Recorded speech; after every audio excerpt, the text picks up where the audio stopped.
تشویش کی ایک لہر کو ہوا دی ہے، جس کے باعث واشنگٹن پر کشیدگی کم کرنے کے لیے بہت زیادہ دباؤ پڑ رہا ہے، اور پوری دنیا سے ٹرمپ پر یہ دباؤ ہے۔ ایران کو اس سے کہیں زیادہ بڑے جو ہیں چیلنجز کا سامنا ہے، تاہم ٹرمپ کی طرح اس کی قیادت بھی مکمل طور پر جنگ میں معاشی نقصان اور ان مشکلات کو تسلیم کرنے سے انکاری ہے جن کا سامنا ایرانی عوام کر رہے ہیں۔ ایرانی عوام بھی مشکلات میں ہیں، مہنگائی بہت زیادہ ہو گئی ہے۔ $1 کے عوض آپ کو پتہ ہے وہاں کتنے لاکھ ایرانی تومن ملتے ہیں، اور بہت سی فیکٹریوں نے ملازمین کو ملازمتوں سے برطرف کر دیا ہے۔ انٹرنیٹ تک تو لوگوں کی رسائی نہیں ہے۔ لاکھوں افراد جو ڈیجیٹل معیشت پر انحصار کرتے تھے، ان کو روزی کمانے کے لیے بہت جدوجہد کرنی پڑ رہی ہے۔ ظاہر ہے وہاں انٹرنیٹ نہیں ہے، اسٹار لنک استعمال کرنے پر پابندی ہے بلکہ سزا ہے، اور بہت سے گھرانے جو ہیں بنیادی ضرورت پورا کرنے کے لیے بہت جدوجہد کر رہے ہیں۔ اور ڈیجیٹل ورلڈ بلکہ پوری دنیا میں، خاص طور پر ایران میں، جو لوگ ایران اور امریکہ، یورپ، ان ممالک سے سروسز لیا کرتے تھے، جنہوں نے اپنی سروسز آؤٹ سورسنگ کی ہوئی تھی، وہ بہت مشکلات میں ہیں۔ پاکستان میں بھی اس حوالے سے مشکلات ہیں، لیکن چونکہ وہاں انٹرنیٹ چل رہا ہے تو اتنی ڈیجیٹل ورلڈ میں پریشانی نہیں ہے۔ ایران میں البتہ مشکلات ہیں، مہنگائی کی وجہ سے خوراک کی بھی تھوڑی سی کچھ خبریں آئی تھیں، اور ہم نے آپ کو بتایا تھا کہ جو جہاز ہیں ابنائے ہرمز میں، ان میں جو عملہ ہے وہ غذائی قلت کا شکار ہے۔ ادھر اسرائیلی وزیر اعظم یاہو نے ایران سے افسودہ یورینیم نکالنے کو اسرائیل اور امریکہ کا مشترکہ فیصلہ قرار دیا ہے۔ ایک بیان میں ان کا کہنا تھا کہ صدر ٹرمپ سے آج میں بات کروں گا، امریکہ اور اسرائیل کے درمیان مکمل ہم آہنگی ہے۔ نیتن یاہو نے کہا کہ امریکہ اور اسرائیل کے مقاصد مشترکہ ہیں۔ سب سے اہم مقصد افسودہ یورینیم ایران سے نکالنا ہے۔ ایرانی پارلیمنٹ کے اسپیکر جو ہیں باقر قالیباف نے کہا ہے کہ دشمن کا مقصد ایران کے اتحاد کو توڑنا ہے تاکہ ہمیں ہتھیار ڈالنے پر مجبور کیا جائے۔ ایرانی قوم کے نام پیغام میں باقر قالیباف نے کہا کہ دشمن اپنے نئے منصوبے میں بحری ناکہ بندی کے ذریعے اقتصادی دباؤ اور میڈیا پروپیگنڈے کی کوشش کر رہا ہے۔ یہ تو کافی عرصے سے وہ کہہ رہے ہیں، اور پروپیگنڈا بھی ظاہر ہے ہو رہا ہے امریکہ کی جانب سے بہت زیادہ۔ ویب سائٹ پہ بھی، اور ان کے جو بڑے اخبارات ہیں اور جو چینل ہیں وہ امریکہ کی زبان میں بات کرتے ہیں۔ 2 یا 3 میڈیا آؤٹلیٹ ہیں جو کسی حد تک یا تو غیر جانبدارانہ خبریں چھاپتے ہیں، یا پھر وہ بقول ڈونلڈ ٹرمپ کے وہ ان کے خلاف ہی خبر چھاپتے ہیں۔ انہوں نے یہ بھی کہا کہ ایران یعنی امریکہ کا جو مقصد ہے ایران کے اتحاد کو توڑنا ہے تاکہ ہمیں ہتھیار ڈالنے پر مجبور کیا جائے، اور فوجی حملے کے امکان کو، خصوصاً دہشت گرد حملوں کے امکان کو ہم رد نہیں کرتے اور نہ ہی اس کو کم سمجھتے ہیں۔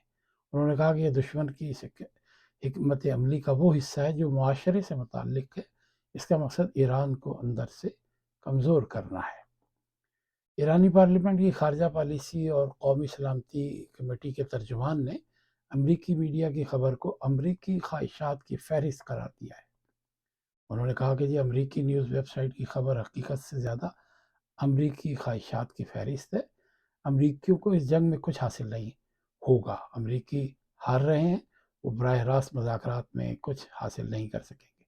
واضح رہے کہ امریکی خبر رساں ادارے نے ایک رپورٹ کیا تھا کہ امریکہ کو اگلے 48 گھنٹے میں ایران سے چند اہم نکات پر حتمی جواب کا انتظار ہے۔ ادھر ایرانی صدر جو مسعود پزشکیان ہیں، انہوں نے امریکہ کی جانب سے ہتھیار ڈالنے کے مطالبے پر رد عمل دیا ہے، اور عراقی وزیر اعظم سے بات چیت میں مسعود پزشکیان نے کہا کہ ہم مسلمان تو پہلے ہی خدا کے سامنے سر جھکا چکے ہیں، اب کوئی اور ہمیں کیا جھکائے گا، کیسے ہمیں جھکا سکتا ہے، ہم کسی اور کے سامنے جھکنا نہیں جانتے۔ ایرانی صدر نے اس بات کی ضرورت پر زور دیا کہ امریکی حکام خطے کو فوجی دھمکیاں دینا بند کر دیں۔ ان کا یہ بھی کہنا تھا کہ دھمکیوں سے ہم مروب ہونے والے نہیں ہیں، اور اس سے پہلے دی گئی دھمکیوں سے ہم پر کوئی اثر نہیں پڑتا۔ ادھر اوول آفس میں صحافیوں سے گفتگو کرتے ہوئے ٹرمپ نے کہا کہ ایران جنگ کے خاتمے کے لیے امریکہ کی تجاویز کا جائزہ لے رہا ہے۔ ٹرمپ کا کہنا تھا کہ معاہدے کے امکانات روشن ہیں، یہ بہت ممکن ہے کہ ہم ایک معاہدے تک پہنچ جائیں، لیکن پھر انہوں نے وہی بات کہی کہ امریکہ ایران سے افزودہ یورینیم حاصل کرنے جا رہا ہے، ایران کو جوہری ہتھیار رکھنے کی اجازت نہیں دے سکتے۔ انہوں نے یہ نہیں بتایا کہ کیسے لینے جا رہا ہے یا کیا لایا عمل ہوگا یا شرائط میں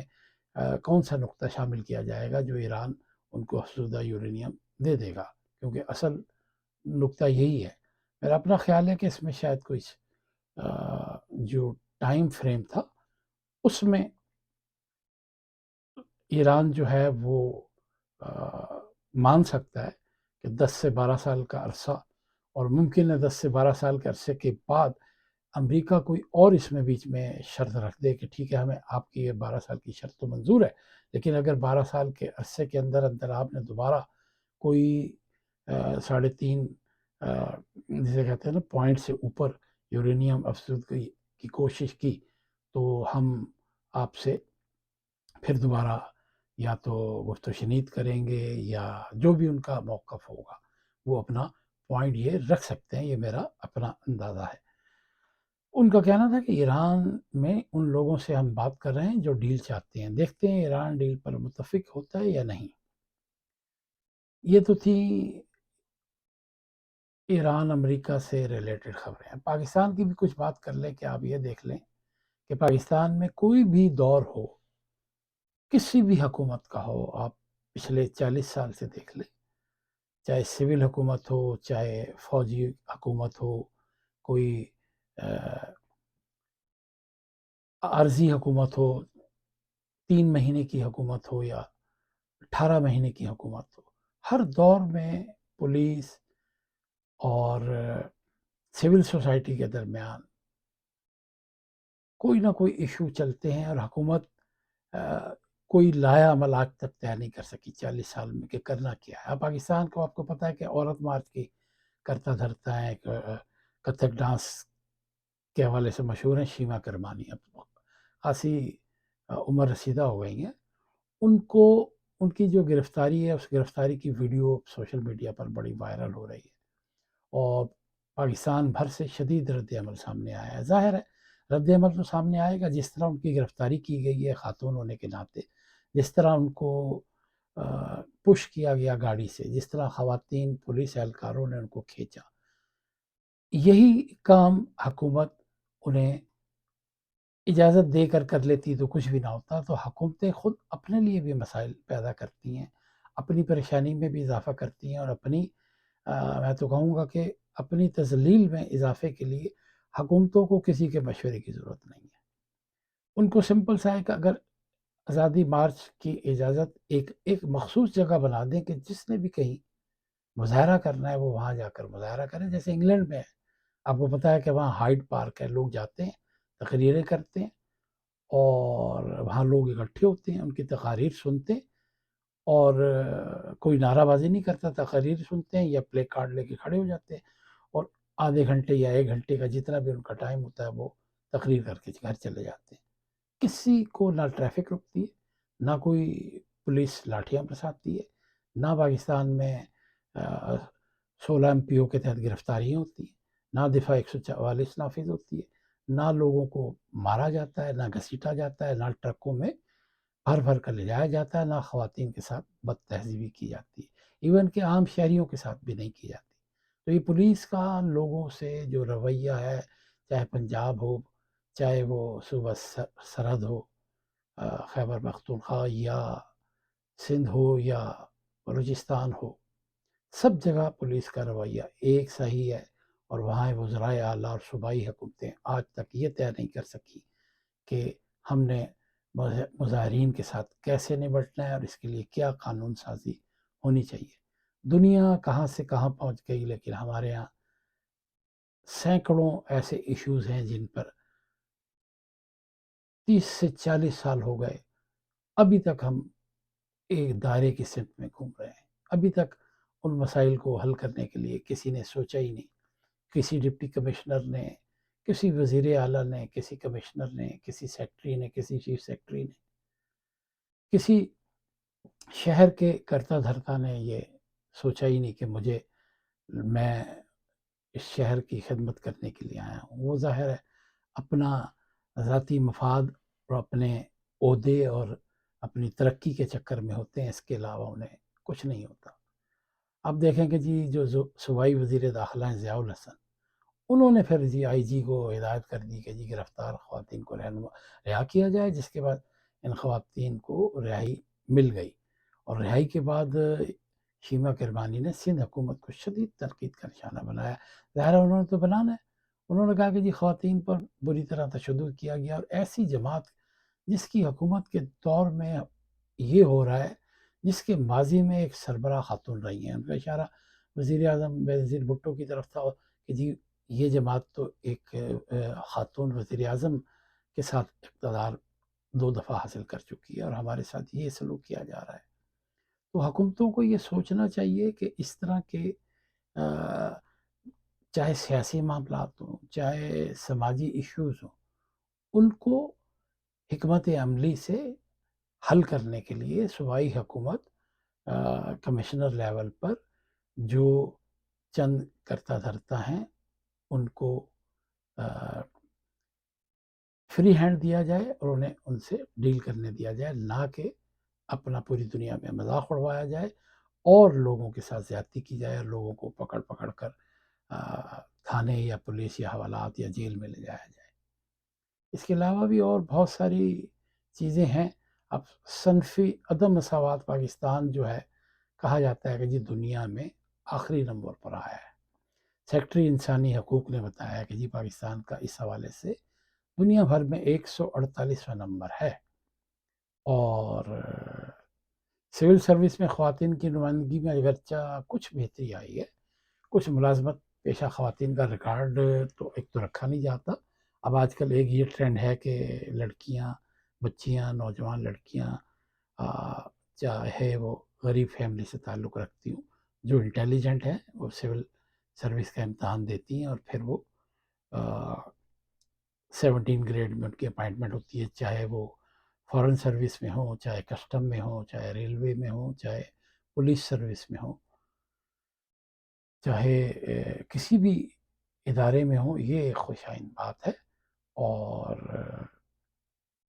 حکومت کو عوام کے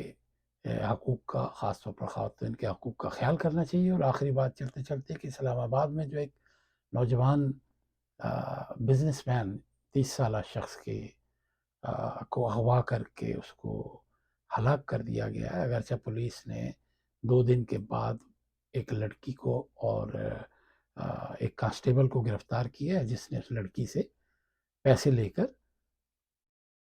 اس نوجوان کو اسلام آباد کے پوش علاقے سے F63 سے اغوا کیا، اور پھر بعد میں دونوں نے مل کر اسے قتل کر دیا۔ تو پولیس کے سیف سٹی ہونے کا کیا فائدہ ہوا؟ جو کروڑوں، کہا جاتا ہے $150 ملین لگا کے سیف سٹی کیمرے لگائے گئے، ان سے کیا حاصل ہوا کہ جب ایک شخص کی جان نہیں بچ سکی اور آپ نے 2 دن کے بعد ان لوگوں کو گرفتار کیا؟ آپ کو تو تقریباً آدھے گھنٹے میں گرفتار کر لینا چاہیے تھا۔ آپ کے سیف سٹی کا تصور جو ہے وہ زیرو ہو چکا ہے، اس سے پہلے بھی کئی دفعہ ایسا ہو چکا ہے۔ تو اسلام آباد جیسے شہر میں، اور پنڈی کا تو کوئی پرسان حال ہے ہی نہیں، وہاں پر تو لوگ آتے ہیں، جرائم کرتے ہیں، خاموشی سے غائب ہو جاتے ہیں اور پولیس دیکھتی رہ جاتی ہے۔ تو حکومتوں کو، خاص طور پر صوبائی حکومتوں کو، امن و امان کے حوالے سے لوگوں کی جان و مال کی حفاظت کے لیے سخت ترین قوانین، اور پولیس، خاص طور پر پولیس، کسی دن ہم اس ٹاپک پر بات کریں گے کہ پاکستان میں موٹر سائیکل اور گاڑیاں چوری ہونے کی جو واردات ہوتی ہیں، اس میں کون کون لوگ شامل ہوتے ہیں، اور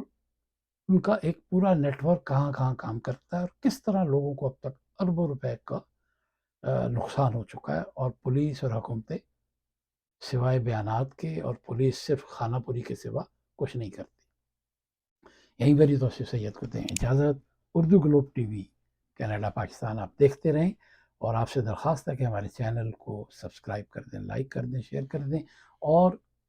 بیل آئیکن بٹن کو بھی دبا دیں، اور ہمیں اپنے کمنٹ سے بھی ضرور نوازیں، اور ہمیں بہتری کے لیے اپنی رائے سے بھی ضرور مطلع کریں۔ السلام علیکم۔